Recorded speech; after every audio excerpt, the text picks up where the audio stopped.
Super طاقت صرف اللہ۔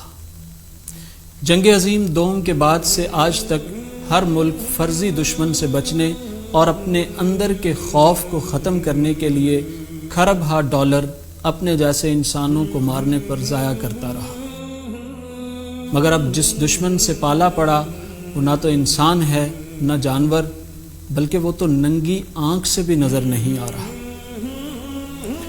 اس پر توپ کجاز سبزی کاٹنے والی چھری تک کارگر نہیں، اسے ایک سوئی تک نہیں چبھوئی جا سکتی۔ وہ مصنوعی سیارہ جو میری ٹیبل پر پڑے اور آگ کے رنگ کی بھی تصویر کھینچنے پر قادر ہے، وہ بھی اس کا کچھ نہیں بگاڑ سکا۔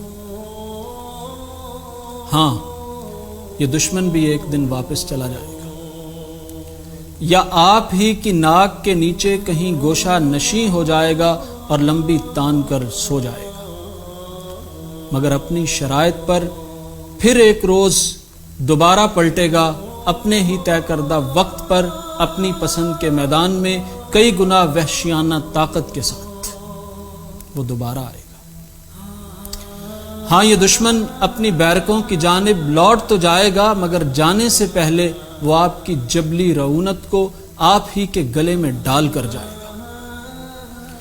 آپ کی انا کا جوتا آپ ہی کے سر پر توڑ کے جائے گا، آپ کی جبلی لالچ کو آپ کے منہ میں ٹھونس کر جائے گا، آپ کی اکڑ کو 2 ٹکے دھڑی کے نرخ پر نیلام کرتا ہوا جائے گا، آپ کی عیاریاں آپ ہی کے کانوں میں پگھلا کر انڈیلنے کے بعد رخصت ہوگا۔ آپ کی فاتحانہ ہوس کو نکیل ڈال کر جائے گا۔ ذرا دیکھیے کون ہے جس نے پچھلی نصف صدی سے دنیا کے جنگلوں، چرندوں، پرندوں، دریاؤں، سمندروں کے ساتھ کھلواڑ کیا؟ کون ہے جو بارہا آسمان پر تھوکنے کی جسارت کرتا آ رہا ہے؟ کون ہے جس نے کرۂ ارض، اس کی فضا اور اس فضا سے اوپر کے خلا کی آہ اور بددعا سمیٹی ہے؟ وہ جو بھی ہے اس کا احتساب شروع ہو چکا ہے، آج وہ لاشیں اٹھا رہا ہے۔ ابھی تو سپاہ قدرت کا ہر اول دستہ ہی زمین پر اترا ہے اور آپ کی چیخیں نکل گئی ہیں، اصل سپاہ تو ابھی راستے میں ہے۔ تم بھول گئے تم نے اس دنیا کے ساتھ کیا کیا؟ تمہیں شامی بچے، بغداد کی بیٹیاں، ادلب میں سردی سے ٹھٹھرتے بوڑھے، دمشق کی بے ردا نوجوان لڑکیاں، برما کے سسکتے انسان اور کشمیر کے مسلمان تو یاد ہوں گے۔ مسلمان چھوڑیے، آپ کو تو انسانوں کا خیال بھی نہیں رہا۔ دنیا میں کفر کی حکومت چل سکتی ہے، ظلم کی نہیں۔ وَلَا تَحْسَبَنَّ اللَّهَ غَافِلًا عَمَّا يَعْمَلُ الظَّالِمُونَ إِنَّمَا يُؤَخِّرُهُمْ لِيَوْمٍ تَشْخَصُ فِيهِ الْأَبْصَارُ۔ آپ مت سمجھیں کہ اللہ ظالموں کے کاموں سے لا علم ہے، وہ تو انہیں ایسے دن کی طرف ڈھیل دے رہا ہے جس میں حیرت سے ان کی آنکھیں پھٹی کی پھٹی رہ جائیں گی۔ اور یہ جو مسلمان کفریہ نظاموں اور ظالمانہ طریقوں میں بھی ان کے ممد و معاون بنے پھرتے ہیں، دنیا کی ساری حکمتیں جنہیں اللہ کے سوا آسمانی ہدایت سے دور مغربی سسٹموں، گوروں کے فلسفوں اور عالمی طاقتوں کے اشاروں میں نظر آتی ہیں، اللہ انہیں بھی پکڑ لیتے ہیں۔ وَلَا تَرْكَنُوا إِلَى الَّذِينَ ظَلَمُوا فَتَمَسَّكُمُ النَّارُ وَمَا لَكُم مِّن دُونِ اللَّهِ مِنْ أَوْلِيَاءَ ثُمَّ لَا تُنصَرُونَ۔ مت جھکو تم ان ظالموں کی طرف، تمہیں بھی آگ پہنچ جائے گی، اور اللہ کے علاوہ تمہارا کوئی مددگار نہیں ہوگا اور تم مدد نہیں کیے جاؤ گے۔ آج انسانیت کو جس دشمن سے پالا پڑا ہے وہ تمہاری طرح چھوٹا اور جھوٹا نہیں ہے۔ اس نے یلغار سے پہلے ہی اعلان کر دیا تھا کہ اگر تم کوئی درخت ہو تو تمہیں امان ہے، چرند پرند حشرات الارض ہو تو تمہیں امان ہے، میری تم سے کوئی جنگ نہیں، صرف انسان کو امان نہیں جو اپنے عقل کے نشے میں چور سب کا بقائی دشمن بن گیا ہے۔ کیا تم تک کائنات کے مالک کا پیغام نہیں پہنچا تھا؟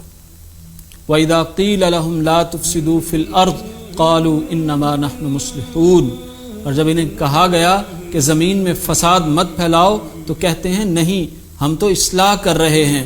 افغانستان میں، چچنیا میں اور ساتھ ہی ساتھ دیگر ممالک میں، بصرہ، موصل، بغداد، دمشق، حلب، ادلب میں نقصان ہو گیا تو کہتے ہیں کولیٹرل ڈیمیج ہوا ہے، ہم اصلاح کر رہے ہیں۔ ہاں تو کہاں ہیں اب تمہارے روبوٹ، تمہارے ریڈار، تمہارے ویپنز، تمہارے آلات حرب، نیوکلیئر انرجی، تمہارے ڈرونز، تمہاری مصنوعی ذہانت، ڈیجیٹل شیخیاں، محیر العقول لیبارٹریاں، تمہارے زیر زمین سیسا پلائے بنکر، تمہاری خفیہ سرنگیں، تمہارا اسٹیٹ آف دی آرٹ تحفظاتی ساز و سامان، کہاں ہے یہ سب کچھ؟ تاحال تو مناجات بھی کام نہیں آ رہی، کام آئیں بھی تو کیسے؟ کہ سید الانبیاء نے تکرار و اصرار کے ساتھ فرمایا تھا اعمال کے اجر کا دار و مدار نیتوں پر ہے، جیسا کرو گے ویسا بھرو گے۔ یہ وہ تیر ہے کہ جو لوٹ کر بھی آتا ہے، مگر تم نے تو فرض ہی کر لیا کہ تم دائمی لاڈلے ہو۔ دروازہ اب بھی کھلا ہے، مگر ہر بار کے برعکس شاید پہلی بار تمہارے علاوہ کرۂ ارض کے ہر مکین کی تم سے پہلے سنی جا رہی ہے۔ وَمَنْ أَعْرَضَ عَنْ ذِكْرِي فَإِنَّ لَهُ مَعِيشَةً ضَنْكًا وَنَحْشُرُهُ يَوْمَ الْقِيَامَةِ أَعْمَى۔ دنیا کی معیشت گھٹنوں پر آ چکی ہے کہ خالق کائنات نے فرمایا تھا کہ جس نے میرے ذکر سے منہ پھیرا میں اس کی معیشت کو تنگ کر دوں گا اور قیامت کے دن اندھوں میں اٹھاؤں گا۔ عالمی اقتصاد کو اربوں کھربوں کا نقصان ہو چکا، 25 ملین امریکی بے روزگار ہو چکے، پوری دنیا معیشت کا جنازہ اٹھانے کو تیار بیٹھی ہے۔ ایک ننھے سے وائرس نے بڑی بڑی ریاستوں کو ہلا کر رکھ دیا ہے۔ روو، گڑ گڑاؤ، معافیاں مانگو، پیشانیاں رگڑو، شاید تم بچ جاؤ، شاید تمہاری معیشت ٹک جائے۔ امریکہ کے علاوہ برطانیہ، France, Germany, Italy, Spain, Sweden, Denmark, Norway, Belgium, Japan سمیت دنیا کی سب طاقتوں کی کلی کھل گئی ہے۔ سب کے چہرے بتا رہے ہیں کہ ان میں سے کوئی بھی بڑی طاقت نہیں، سپر طاقت صرف اللہ ہے، صرف اور صرف اللہ سبحانہ و تعالی۔